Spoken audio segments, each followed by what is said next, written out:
The teachings of Rabbi Ephraim Sprecher, Dean of Students at Diaspora Yeshiva on Mount Zion, Jerusalem. Today's topic is Moshe Rabbeinu's identity crisis.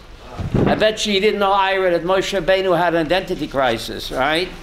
Now, Moshe Rabbeinu became the Redeemer and the Torah giver. So it means he had a double pension, right, Raphael? He had a double pension. The Redeemer from Egypt and the Torah giver, despite his checkered past. We'll see, Sonia, that Moshe Rabbeinu had a very checkered past. So did he become the Redeemer and the lawgiver and the greatest prophet who ever lived, despite his checkered past, or perhaps, Sonia, because of his checkered past? What do I mean by that? The Checkered Rebbe said, the worst thing about a sin is not the sin itself. What's the worst thing about the sin, Avram? Said the Checkered? The fact that we don't believe in the koach of tshuva. That's the worst sin. Everybody sins. But worse than the sin is to fall into yush and despair. And to not to believe that we have the awesome power of turning a sin into a win. Not to believe that tshuva can turn a sin into a win, says the Checkered Rebbe, is the worst sin. Why is that? Because only through trial and error do we become better. Only through trial and error do we become better. So Moshe Rabbeinu became the greatest prophet who ever lived, despite his checkered past, Avram, what would you say? Or, I think because of his checkered past, because we have the awesome power to turn a sin into a win. Now let's take a look at Moshe's checkered past. If you take a look at your source sheets, this is from last week's Parshas Yisro. Yisro is coming to meet Moshe Rabbeinu, and he takes along his wife, Moshe's wife and kids. So on top of the page it says, Shnei Boneha. Yisro is coming, and he takes along Moshe Rabbeinu's wife and her two children. Veshnei Boneha. What do you mean her two children? Aren't they Moshe's children as well? Chanoch. Should have said that Shnei, how do you say their children? B'neihem, right? So God knows Hebrew, right? It should have said that Shnei B'neihem. They're Moshe's children as well. How come it says that Shnei Boneha? Her two sons. Aren't they Moshe's two sons yet? This was before Matan Torah. There's no such thing as Judaism. This was before Matan Torah. The Shnei Boneha. Should have said Shnei B'neihem. Aren't they Moshe's sons as well? So perhaps the Torah is giving Moshe Rabbeinu a little rebuke over here, Avram. You know, you ever the expression, a shoemaker's children walk around barefoot. Barefoot? Barefoot. Burvis, right? Shoemaker's children walk around without shoes. Moshe Rabbeinu, who taught Torah to all of Klal Yisrael, somehow his own children were neglected. They didn't turn out so right. We'll see soon what happened to them. So therefore, it's like a rebuke that Shnei Boneha, her children, and not Moshe. Moshe, you were not too much involved in their chinuch. Bizarre as it's right. He was involved in the whole world's chinuch, the whole Klal Yisrael, but somehow his own family suffered. And we see that great people sometimes, the kids don't turn out so good. As Shnei Boneha, Avram, not Shnei B'neihem, her sons, not their sons. It's a rebuke for Moshe Rabbeinu. Why were you not more involved in the chinuch of your own children? Avram, who says charity begins at home? The Torah does. But anyway, the names Asher Shema Echad Gershom, the name of one was Gershom. Ki Omar, because Moshe said, I'm reading the text, Ki Gera Yisi Beretz Nachriya, I was a stranger in a foreign land. And Pasuk Dalit, V'Shema Echad Eliezer. Now anybody who knows Ulpan 103, you say Shema Echad, V'Shem Hasheni. What's going on, Billah? What's going on here, right? I mean, God wrote the Torah here. Why? Shema Echad, V'Shem Hasheni. But it doesn't say that. It says Shema Echad Gershom, V'Shema Echad Eliezer. But more problematic than that is Look, he names the first son Gershom. I was a stranger in a strange land, because Moshe was born in Egypt, right? He was an Egyptian, and he ran away, a fugitive. He ran away to where? Midian. He was not a citizen of Midian, right? He was, what's it called, an asylum seeker, Avram. He was an asylum seeker, right? So, I was a stranger, what? No wall. No wall, asylum seeker, a strange land. And V'shema Echad, Pasuk Dalet Eliezer. What is it? So Gershom means a stranger over there. V'shema Echad, in the name of one, Eliezer, Kilhei Ovi Ezri, because the God of my father helped me by saving me from the sword of Paroi.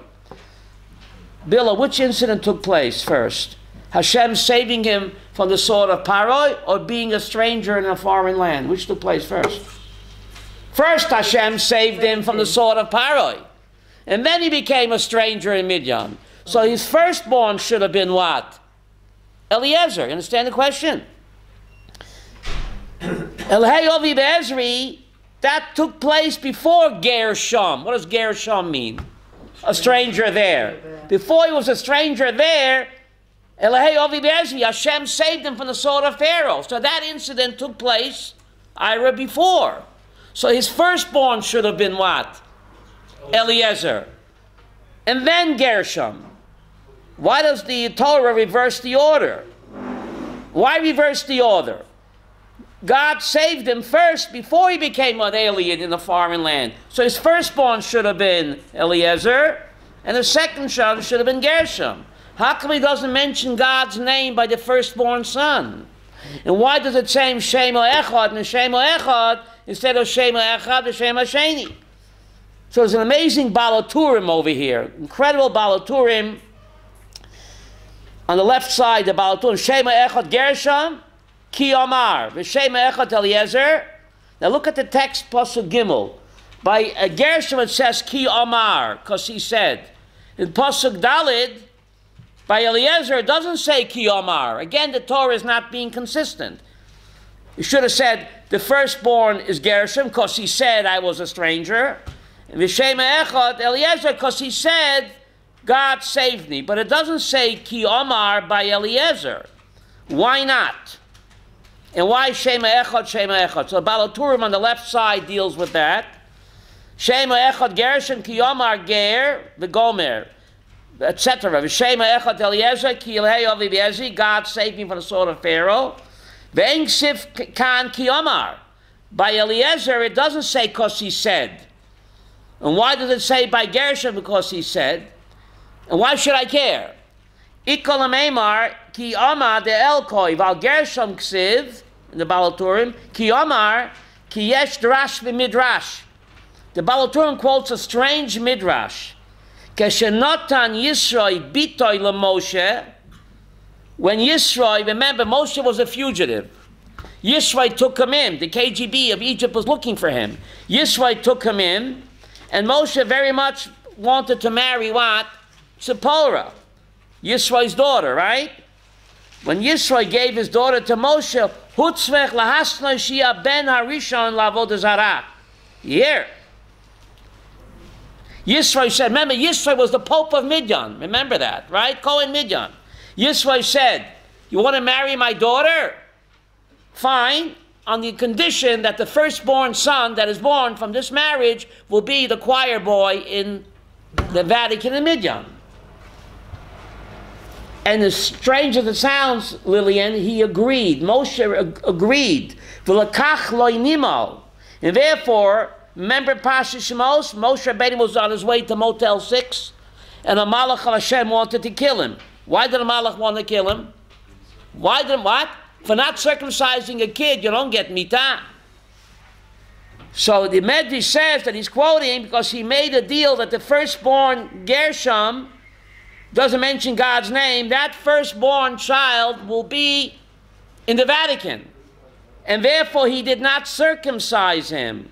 Because he's supposed to be what? A Avodah Zarah boy with Yisroi in the Pope in Midian. But when Zipporah circumcised him, she broke the agreement, a mochla tanai that she made with her father. Strange. Moshe Rabbeinu, the Av HaNeviim, Rabbi Yaakov agreed that his firstborn son should be what? A choir boy in the Vatican with Yisro. And he agreed. And that's capital punishment, even for a non-Jew. To worship Avodah Zarah, to allow your child to worship Avodah Zarah, even for a non-Jew, it's capital punishment. And therefore the Malach wanted to what? Knock off Moses in Motel 6, remember? But when Tzipporah circumcised the child, she broke the agreement that the child will not be a choir boy, and he will also belong to God by circumcising him, and therefore God spared Moshe's life. Wow. And L'chein ksiv ki omar, look at the text of on Pasuk Gimel. By Gershom it says ki omar, I think it's underlined in yellow, because he said, Kalaimer, Amar nigla kol, it's revealed to all, ki onos hayatnai, don't hold me accountable. He said, I had no choice. I was an onus. How do you say onus in English? I was forced to make this Tanai. Ki ger hoy, I was a stranger. And I had to follow Yisro's order, otherwise he might turn me over to the Kagaba. Egypt was looking for him. Remember the Secret Service? So therefore, he doesn't mention God's name by the firstborn son. Because the firstborn is going to be a ger sham. An alien there. Where's there? In the Vatican in Midian. Only the second son, Eliezer, the second son, Yisro says you can raise him what? Yeah. Any way you want. So this explains why it says Shema Echad, Shema Echad. Bila. One for you and one for me. One for the Vatican and one for God. Therefore it says Shema Echad, Shema Echad, not Shema Echad, Shema Sheni. And therefore he doesn't mention God's name until what? The second child. Because the first one is supposed to be totally alien, Ger Sham, in the Vatican. Only the second child, Elihei Oviezi, he will be raised as a God-fearing person. And bizarre as it sounds, Moshe Rabbeinu agreed to this scheme or deal. You hear? How can he do that? That's a good question. We'll talk about it. We'll talk about it. Can we talk? But anyway, Moshe Rabbeinu said, I was forced, I had no choice, because otherwise Yisro might hand me over to whom? To the Egyptian secret police that are looking for me, right? But anyway, Tzipporah, when she circumcised Gershom, she broke the agreement. And because he agreed to this, Yotzemenu Yonatan. If you look in Sefer Shoftim, Yonatan ben Gershom ben Moshe. Moshe Rabbeinu's grandson became a Komer LePesel Micha. You remember Pesel Micha? You didn't study the book of Judges? Shoftim? This guy named Micha set up Avodah Zarah, a graven image. Who did he make his chief priest? Moshe Rabbeinu's grandson. Yonatan ben Gershom ben Moshe became the Komer. How do you say Komer in English? The priest to the Pesel Micha. So the rabbi said to him, are you nuts? Are you nuts? Moshe Rabbeinu's your grandpa. He says, listen, I know it's nonsense, but I got to make a living. It's hard to find a job, right? So he agreed to this bizarre contract to be Komer Pesel Micha. Pretty, very strange. And therefore, it doesn't mention God's name by the first child, only by the second, and therefore it says, Echad, Echad, one for you, one for Avodah Zarah, and one for God. This is Moshe Rabbeinu, no less. This is Moshe Rabbeinu, no less. Yonatan ben Gershom ben Moshe. In the book of Shoftim, and there's no cover-up, the Torah tells it like it is, that Moshe Rabbeinu's grandson became a Komer, a priest of Avodah Zarah. And yet Moshe Rabbeinu is the greatest prophet who ever lived. Now, this Yonatan ben Gershom ben Moshe. Anybody here familiar with the controversy of Rabbi Yaakov Emden and Rabbi Yonasan Eibeshitz? Are you familiar, Ira, with that controversy? In 1751, the two greatest Jews, the greatest Talmidei Chachamim, the greatest tzaddikim, Rabbi Yaakov Emden, and the other one was Rabbi Yonasan Eibeshitz. And in 1751, Rabbi Yaakov Emden announced in the shul that Rabbi Yonasan Eibeshitz is a kofer, is a apostate, a believer in Shapsai Tzvi. The whole Jewish world was shocked. No, the two Gedolim. In one corner, you have Yaakov Emden, the superstar Rabbi, Tzaddik, Kadosh Gaon. In the other corner, Yonasan Eibeshitz. And he was accused not just by Yaakov Emden, Pnei Yeshua, other great Gadol, and others accused of Yonasan Eibeshitz, the Tzaddik, the Gaon, of being a secret Sabbathian, which is an apostate. And it was a terrible controversy. Billy, you didn't read about this in the 1700s? Terrible controversy that tore the Haredi Jewish world apart. Rav Shalom makes no sense. Rav Yonasan Eibeshitz, such a tzaddik, a kadosh, a gaon, how could he suffer from such ridiculous charges by the other great rabbis? Doesn't make any sense. Says the Kamarna Rebbe, it makes sense. Because Rabbi Yonasan Eibeshitz was a Gilgal of Yonatan ben Gershon ben Moshe, who was an apostate. Yonasan ben Gershon ben Moshe in the book of Shoftim was a Komer to Pesel Micha. He was an apostate. So his tikkun was he had to come back as Yonasan Eibeshitz, Yonasan, and suffer the accusation of being an apostate, even though Yonasan Eibeshitz was not an apostate. He was the opposite, the greatest tzaddik, but his neshama was a Gilgal of the first Yonatan, ben Gershon, ben Moshe, who was an apostate. So his tikkun was, says the Kamarna Rebbe, Yiddish Refoil, to come back as Yonasan Eibeshitz, despite being the tzaddik, the kadosh, to suffer these taunts, these accusations of being an apostate, because he was the neshama of Yonatan ben Gershon ben Moshe, who Takeh was an apostate. So what do you see from here? Anybody who suffers and he's innocent, whatever, means that he's what? He's a Gilgal. He's a Gilgal. So this is why the Kamarna Rebbe explains this Yonasan Eibeshitz suffering charges, wild, bizarre accusation that he was an apostate, Hashaf Tzainik, even though he was totally innocent, but he was the Gilgal of Yonasan ben Gershom ben Moshe Rabbeinu in Pesel Micha in the book of Shoftim. So anyway, we see that things are very complicated over here. Very complicated. Moshe Rabbeinu. Who was Moshe Rabbeinu? Now look at source number 1 in my handwriting, Bill. You see it says number 1 there? Number 1. In Parshas Shemot, it says, Vayar ish Mitzri make ish Ivri. Moshe Rabbeinu saw an ish Mitzri beating up an ish Ivri. Beating up an ish Ivri. Says Rav Kook on this pasuk Avram, Moshe Rabbeinu suffered an identity crisis. Where did he grow up?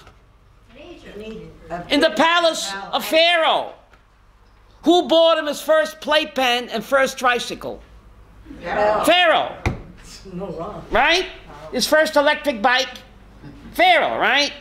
So Vayar ish Mitzri Makeh Shivi, says Rav Kook, this is Moshe Rabbeinu. Who am I? Sonia, am I an ish Mitzri? Or am I an ish Ivri? Moshe was confused.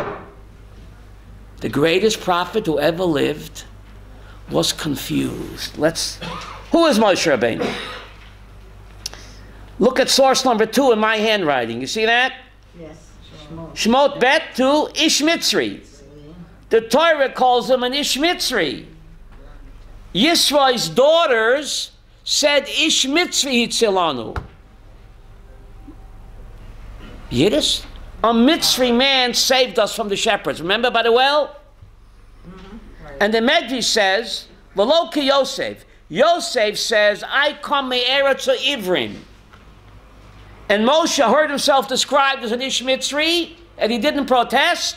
Therefore, the Medrash says, Yosef HaTzadik Zocher, to be buried in Pisgat Zev, Eretz Yisrael, and Moshe was not Zocher to be buried in Eretz Yisrael, because Moshe heard himself described as what?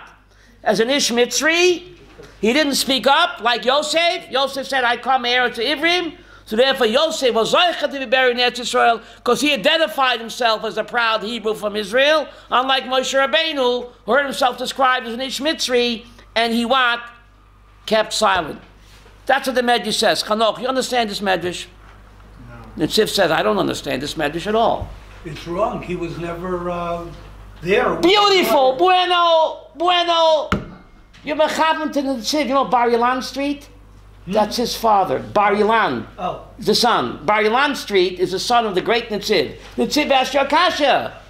Avram Yiddish, you hit a home run. Why are you picking on holy Moses? Yosef HaTzadik was born in Eretz Yisrael. He was born in Hebron. So he was a citizen of Eretz Yisrael. So he said, yes, I'm a man of Eretz Yisrael. But Moshe Rabbeinu never laid eyes on Eretz Yisrael. He was born in Cairo. And he grew up in the palace. So what do you want from him? He was Takan Ish Mitzri. Why is the Medrash picking on holy Moses? That's your kasha, but the Nitziv beat you to it in 1894. I'm happy for it. In 1894, the Nitziv beat him to it. He says something incredible. What do you want from Moshe? Did he ever see Pisgat Zev? Right. Never. Not even Kiryat Moshe. No. So he was an Ish Mitzri. What do you want? Says the Nitziv something incredible, Sonia. You're sitting down for this, right? A Jew has to say, I was born in Vienna and I grew up in Brooklyn. So when people ask me, I should say, Nebuch, I was born in Vienna and I grew up in Brooklyn. Nebuch. But I don't really belong in Vienna or Brooklyn. I belong in Pisgat Zev. But Nebuch, an oinus happened. My parents wound up after the war in Vienna, this BP camp, and then I came to New York. So a Jew has to say, yes, I live in Lakewood, but I don't belong in Lakewood. Absolutely. It's an accident. Nebuch have to be there for Parnassa, even Staten Island. But I really belong where? That's what Moshe should have said. He should have said, stop, girls. The Midianite girl said, stop. I don't belong in Mitzrayim. Nebuch, I wound up there. It was not my fault. But I belong in Eretz Yisrael. No matter wherever a Jew lives, and he has to sometimes live outside of Eretz Yisrael, right? For Parnassa, family, but he should always remember, I don't belong in what? Flatbush. Not even in Teaneck. Have to be there for whatever, but I belong in Eretz Yisrael. And since Moshe didn't say that, Reb Shalom, therefore what? He was punished that he couldn't be buried in Pisgat Zev. That's the holy Nitziv, to answer your kasha. Okay? Now again, source number 2, in my handwriting, Avram. You see that? In Exodus 2, he's called Ish Mitzri. The Torah calls him Ish Mitzri. But in Devarim Lamed Gimel, he's called Ish Elohim. Who am I? Am I the prince of Egypt, or am I the prince of God? He's the prince of God. An identity crisis on our hands over here. Who is the real Moshe? Exodus 2, Ish Mitzri, or Deuteronomy 33, Ish Elohim?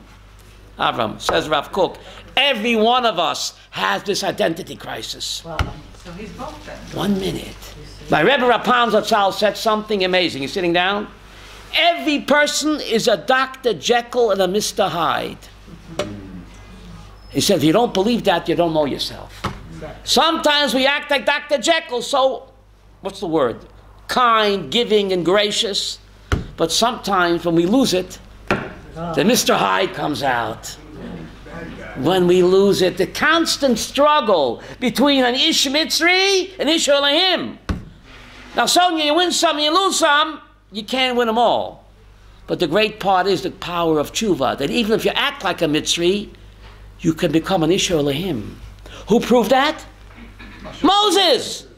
That's why he became the Redeemer and the Torah giver. Moses said, if I can do it, guys, you can do it. Don't be too hard on yourself if you act like a Mitzri. A Mitzri means you lose it, you know? You can become an Ish Elohim. I'm the living proof, Reb Shalom. And therefore Moshe Rabbeinu was chosen as what? The Redeemer, the lawgiver. Aaron was FFB. Why not Aaron or Cohen? Aaron was FFB, right? But Dafke Moshe Rabbeinu, despite his checkered past or because he became the greatest human being that ever lived. Not his brother Aaron. Aaron was an FFB. How do you say that in English? From birth. He didn't have a checkered path like Moses, yet he was not chosen. It's Dafka, the BT, with this problematic, confused past. He became the Redeemer, a double pension, right? The Redeemer and the Torah giver. Two pensions. Now, look at source number 3. Have it, Bill, in my handwriting.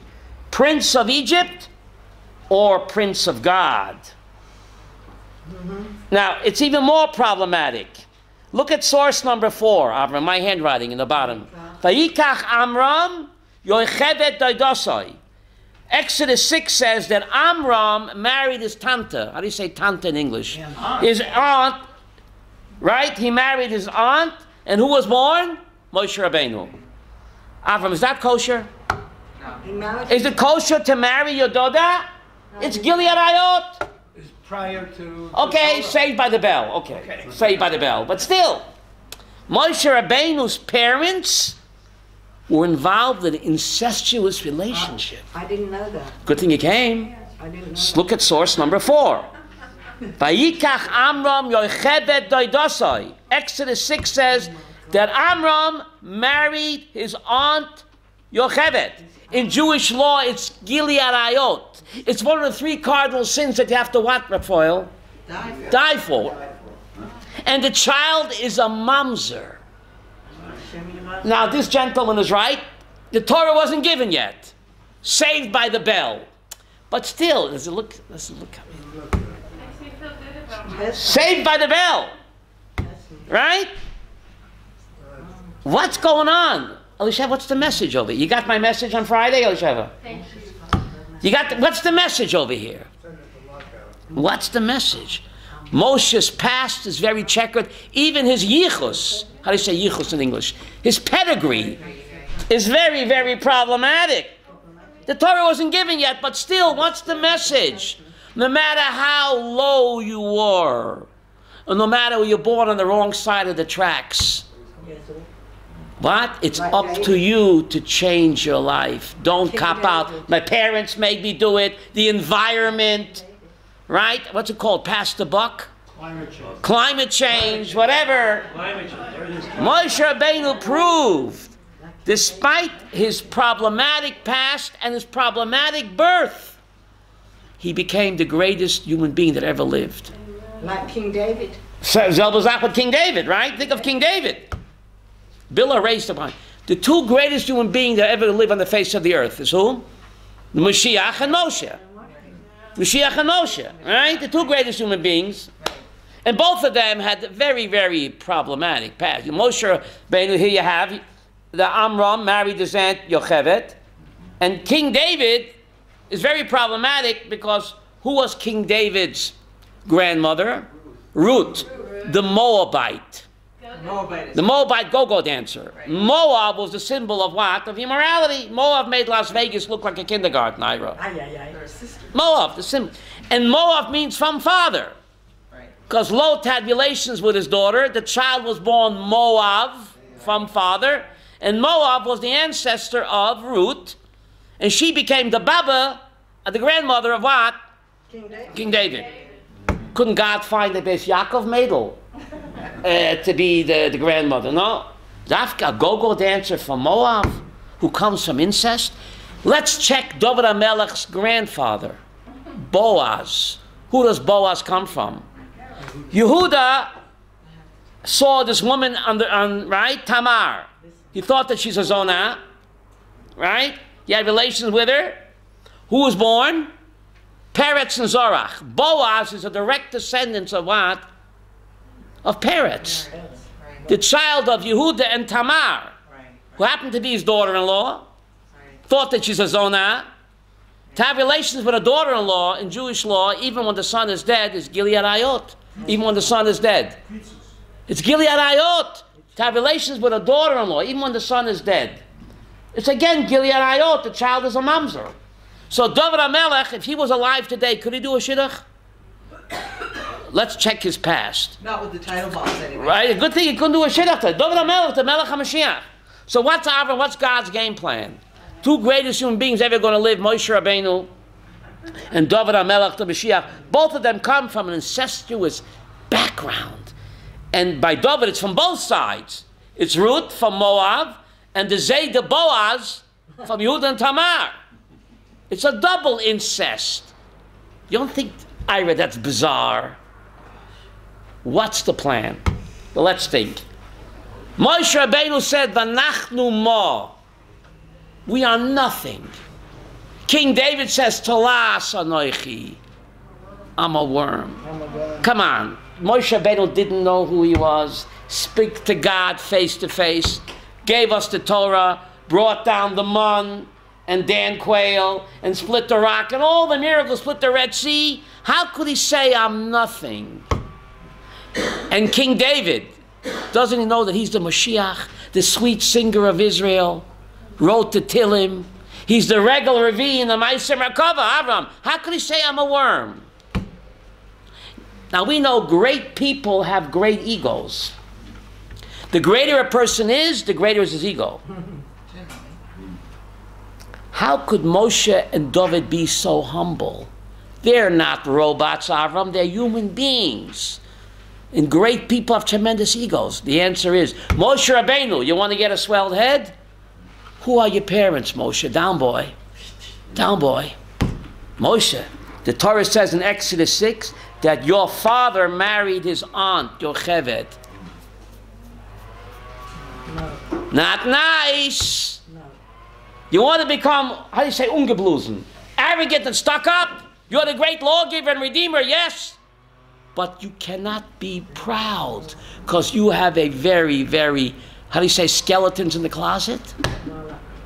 Checkered past. David HaMelech, the great singer of Israel. The Mashiach. He says, I'm a talas.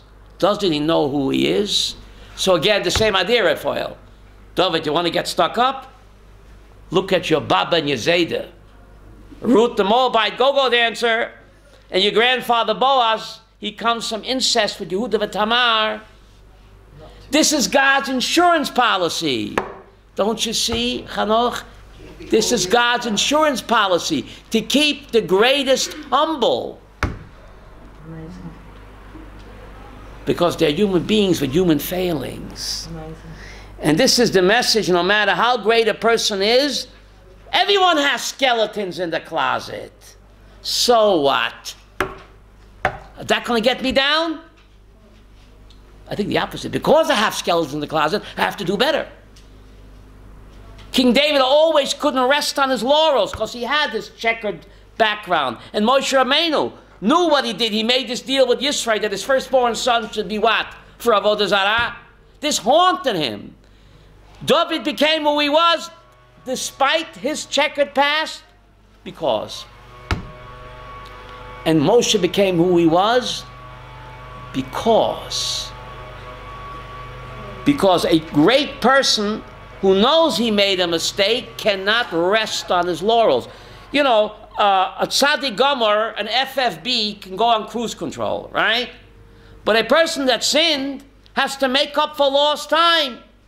He has no time to waste. So the Baal Tshuva, strange as it sounds, he becomes the great person because of what? His checkered past. Because he can't rest. He can't cruise. King David says, V'chatosi negdi tamid. He became the great King David after sin with Bathsheba. After he rose to great heights, the tshuva made him a better person. Only through trial and error do we become better.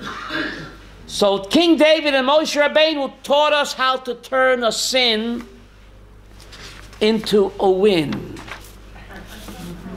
That's what they taught us. How to turn a sin into a win. Now let's look at Moshe Rabbeinu again. Let's analyze him. Moshe Rabbeinu, he was a prince of Egypt. Then he became a fugitive in Egypt. What's going on? Moshe Rabbeinu, he was the product of two mothers. His biological mother, Yocheved, and Bat Para, who raised him, who adopted him. So Moshe Rabbeinu has this confused upbringing. He had two mothers, a pagan Egyptian mother and a Hebrew mother, Yocheved. And they both raised him. You think he was a little bit confused, David? A little bit, right? Pretty amazing, huh? Now, why did he have to grow up as the Prince of Egypt? Why did Hashem orchestrate that way to grow as a Prince of Egypt? Madua Balama. Why couldn't he grow up like Aaron in the slime pits of Egypt and become the Redeemer? So the Even Ezra says something amazing. If Moshe Rabbeinu would have grown up with the other Hebrew slaves, and he'd say, I'm the Redeemer, Hashem said, redeem, they'd say, who are you? You're the kid with the runny nose in the slime pits. You're the Redeemer? Get out of here. He grew up as a Prince of Egypt. He grew up in the White House. Now the Yidden will have derech eretz for him. He grew up as the Prince of Egypt, not as a slave, says the Even Ezra, to acquire leadership skills, to become the Manig Yisrael, to gain the respect of all. Moshe Rabbeinu, how does he know how to speak to Paroi? He knows how to push Paroi's buttons, David, because what? He grew up there. Paroi was his adopted grandfather. Yep. No? So he knew how to speak to Paroi. You see how God orchestrates everything? He had to grow up as the Prince of Egypt, not in the slime pits. To acquire leadership skills, to become the Manig Yisrael. You don't learn that Avram in the slime pits as a slave. So to learn to be courageous and chivalrous in Cairo University, right? As a royal prince, he gained respect, and then he had to flee to Midian. Why? Had to flee to Midian. Become what? A fugitive. He felt great affection for Paroi. Paroi was his grandpa. Remember we said, Chava, Paroi bought him his first playpen. All right? He had great affection for Paroi and loyalty to Paroi. So Hashem has to say, we have to break that. You're not an Ish Mitzri. He has to do an act where he kills the taskmaster. This way his loyalty and affection for Pharaoh is totally what? Severed. There's no go, you can't go home again. Who said that? Tom Wolfe? You can't go home again. You don't belong in the Egyptian palace. I was only grooming you there, says God. Once you acquire the leadership skills and the skills to be a courageous leader and a negotiator, now you have to break totally with the royal palace. By the act of killing the taskmaster, now he flees to Midian. He no longer belongs to Paro and royalty. So he becomes attached to Midian. Becomes a loyal shepherd to whom? To the Pope of Midian, Kohen Midian. You don't belong there either. You don't belong there either. The burning bush. You don't belong. You're not a shepherd of Egypt. You're not a shepherd of Midian, even though you are. But you don't belong there. Kadosh Baruch Hu was telling him that he is being groomed. All of us are on the long and winding road. We take many detours on the path of life, David. But the big boss got a game plan. The twists and the turns that Moshe Rabbeinu makes, his checkered past, all of us go through that in life. But we have to know that what? There's a game plan there. It's all part of Hashem's plan. Hashem is grooming every one of us. Hashem is grooming every one of us. And no one can do it my way. Just like my fingerprints are unique. Chavi, can I have your fingerprints? Please? No. Just as God doesn't run out of fingerprints, Bill, he doesn't run out of tafkidim. No one can do it my way. Moshe Rabbeinu, the greatest human being that ever lived, because of his checkered past, he showed us how to turn a sin into a win. There's an amazing Rambam in Hilchas Tshuva. The Rambam was very exact in his words. Very exact. He does not engage, how do you say exaggeration? Hyperbole? Thank you. And yet he makes a strange statement in Chanoch and Hilchos Tshuva. He says, every person can become as great as Moshe Rabbeinu. Come on, get real. Rambam, what are you talking about? Take a pill and lie down. How could the Rambam tell me in Hilchos Tshuva that every human being can become as great as Moshe? Raphael, come on. But that's what the Holy Master says. Connie, what's it all about? Moshe Rabbeinu, the greatest who ever lived, the Torah testifies. What is Moses Maimonides saying? Says that Moshe Feinstein, but what Moshe Maimonides means is as follows. Moshe Rabbeinu fulfilled his spiritual potential. He was that rare human being that lived up to his spiritual potential. When the Rambam says every person can become as Moshe, he doesn't mean as great as Moshe. I'm not expected to be Moshe, but I'm expected to what? To be me. Yeah. So just like Moshe fulfilled the spiritual potential, every person can be like Moshe, that he can fulfill his spiritual potential. And if you did that, you're like Moshe Rabbeinu. I'm not expected to be Moshe Rabbeinu, but I'm expected to fulfill my spiritual potential as Moshe did. What a powerful lesson Moshe Feinstein says. It's a famous quote from the Rebbe Reb Zusha, Chava. He says, after I die and I meet God, I won't be afraid Hashem will say, why won't you the Vilna Gaon? Why won't you the Rab Kiveger? Why won't you what? The Baal Shem Tov? No, I can't hold a candle to them. But what will I say, Raphael, when God says, why weren't you Zusha? Oy, oy, oy, what will I say about that? I'm not expected to be Moshe Rabbeinu. I'm expected to fulfill my potential. And if I do that, I'm like Moshe Rabbeinu, that he fulfilled his potential, even though I'm miles away.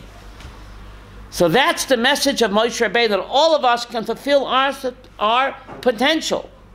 You know what it is? What? You know what it is? Good question. Zisel said, how do you know? So the Ariya Kodesh says, how do you know what it is? Every person, how do you know what your tikkun is, right? Mindel, how do you know? I'm glad you asked. Right. Even though you didn't, but I knew you were going to ask it. I saw you're about to ask. How do you know what your tikkun is? Says the Ariya Kodesh as follows. Every person is born with a special, unique talent. You're supposed to use that, channel that to serve Hashem. Not every person is supposed to be a Rosh Yeshiva. Not every person has the mental capabilities or the zitzfleisch to sit all day in yeshiva, no. But every person knows what he's particularly good in.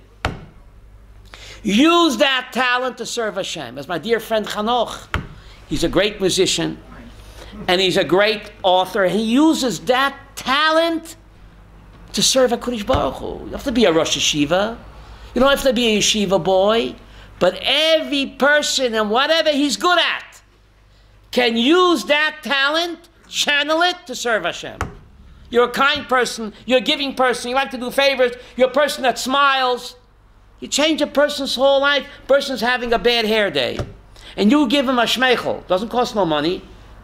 You change his whole day. Now, when he gets home, he won't yell at his wife and kids, maybe, because you smiled at him. You see people, I see the bus drivers, they're so, fayukt and patumult. You smile at them, you say, have a nice day, thank you for the ride. His whole face changes. He's not pouting anymore. He shines. When he gets home, instead of yelling at his wife, maybe he'll give her a kiss because of my smile and greeting. That's how I serve Hashem. Yes? I think something to add to what you're saying is at Matan Torah, the giving and receiving of Torah, right, is the revolution in relatedness, how we give and receive mm-hmm. to Hashem and to each other. And I think that's the great potential. of how we choose to give and receive. We can give grudgingly. Right. We can give with compassion. Right. We can receive, oh, it's not enough. Right. Or we can receive with gratitude. Nachon, nachon. You made a great point. Rabbi Rapam Zatzal said, some people, they give tzedakah, they write out a check to a meshulach, but they do it with a face that looks like they're constipated. Give a shmeichel. You're giving a check already. Why do you have a sour face for? Give him a smile. And if you can't give him a check, you can give him a kind word, a word of encouragement. There should be a gemach for smiles, Zisel. Absolutely. There should be a gemach, Lillian, for smiles. Doesn't cost any money. My Rebbe Rapam said something amazing. Every day in the Birchos Kohanim, what do Kohanim bless us? Yo Hashem ponav alecha. May God shine His face on you. Says Rashi, God shows you ponim sechakot. Rashi in Chumash. What do you mean, Yo Hashem ponav alecha? I wrote, the Kohanim bless us every day. May God shine His face on you. Says Rashi, God shows us ponim sechakot. What does that mean? Put on a happy face. God smiles on us. That's the blessing the Kohanim give us, that God smiles on us, gives us a happy face. So every time we smile on another person, which mitzvah we're doing? Valachta bedrachav, Reb Shalom. Valachta bedrachav, mahu afata. My Rebbe said, if you smile on a fellow human being, you're walking in God's ways, because the Birchat Kohanim is that God smiles on us. I smile on another person, I'm walking in God's ways, and it doesn't cost any money. But some people have a sourpuss. They look like they're constipated. The song when you're smiling. When you're smiling, when you're smiling, the whole world, right? I had great rabbis. Great. I sat by the feet of the great ones. Rav Yaakov Kamenetsky, Rav Pam, Rav Shor, and all of them, Raphael, always had a shmeichel from ear to ear, a shmeichel. Even though they were hurting inside, they were sick and they had problems, but when they looked at you, their panim sparkled and they lit up. I'll never forget that. Even when they were hurting inside. We asked our Rebbe Rapam, we asked him, he was very sick and his wife was sick. Why? How could you smile? He says, if I'm suffering, I have no right to make you feel bad. Bad enough that I'm suffering. But for you, if I give you a sad face, then you're going to feel upset. It's enough that I'm suffering inside. I don't have to make you suffer, so I have to smile. Who said when you're smiling, the whole world smiles with you, right? Remember that song, Mickey? You are my sunshine, my only sunshine. Right? Mickey Sunshine. She walks into a room, she lights up the room. She lights up the room. You're doing God's business, Mickey. When you make another person happy, you're doing God's business. You're not a Rosh Hashiva, Avram. You're not a Goen. With a shmeichel, you're using your talent to walk in Hashem's ways. And no one can do it my way. Everyone knows their unique talent, what they have. And any talent you have can be channeled and used to serve HaKadosh Baruch Hu. God doesn't run out of tafkidim like He doesn't run out of fingerprints. Every one of us is unique. The first message that God gives to Paroi, B'ni b'chor Yisrael, Exodus 4, Reb Chanoch. First message to the UN. God announces Himself. Who am I? My child, my firstborn is Israel. Rav Kook points out, he could have said, my child is Israel. Why my B'ni b'chor Yisrael? My child, my firstborn is Israel. Says Rav Kook, a parent can have 20 children. But there can only be what? Only one B'chor. The B'chor is special because he turns the couple into what? Parents. So God says, you're not, every human being is God's child. But what makes us unique is where His B'chor, we're His firstborn. And every firstborn is what? Special and unique. So God relates to every one of us as a B'chor. Exodus 4. And therefore, in the Pasha we read yesterday, God calls the month of Nisan Aviv. Yesterday's reading. Celebrate the month of Aviv. So why not say Nisan? It's coming up. I don't want to scare you. The Zohar says Aviv is Rosh Tevot, before. Aviv is Rosh Tevot. FBI, NYPD, CIA. Aviv is Rosh Tevot. Av Yud Bet. The father of the 12 tribes. Says the Zohar something. Why does God love us so much? Why are we so special to him? We to him. So the Zohar says, because we changed God's status. Before Nisan, he was the creator, the Boreh. In the month of Nisan, he became the Papa, the Papa. When were the Jewish people born? Mazel Tov. When? Nisan. The month of Nisan. So therefore, says the Zohar, the month of Nisan is called Aviv. On the month of Nisan, he became the father of the 12 tribes. Before that, he was the Boreh. But in Nisan, we gave him another title. Now he's the Papa of the 12 tribes. So the month of Nisan, when the Jewish people were born as a nation, says the Maral, that's when God became the proud Av Yud Bet. And therefore, Abchor gets a double portion. Therefore, your foil God gave us 2 Torahs. Because we're B'ni B'char Yisrael, we're his firstborn, Exodus 4. And Abchor gets a double piece of the pie, because he changes the status of the couple to a parent. So the parent is grateful. So God says, I'm grateful to you. You made me Av Yud Bet. I'm giving you a double portion. Aviezer, what's a double portion? Torah Shebiksav and Torah Shebal Peh. Olam Hazeh, Olam Haba. 2 worlds. Because we are his Bechor. He gives us a double piece of the pie. 2 Torahs, the written and the oral, and 2 worlds. Olam Hazeh, Olam Haba. And Guf and Neshama. Everything is 2. The Torah begins with a bet. Bereshis, right? God gave us a double portion because we made God the proud Papa. So we're his Bechor. Bechor deserves what? Double your pleasure, double your fun. We have to remember that. For more of Rabbi Sprecher's teachings, visit rabbisprecher.com.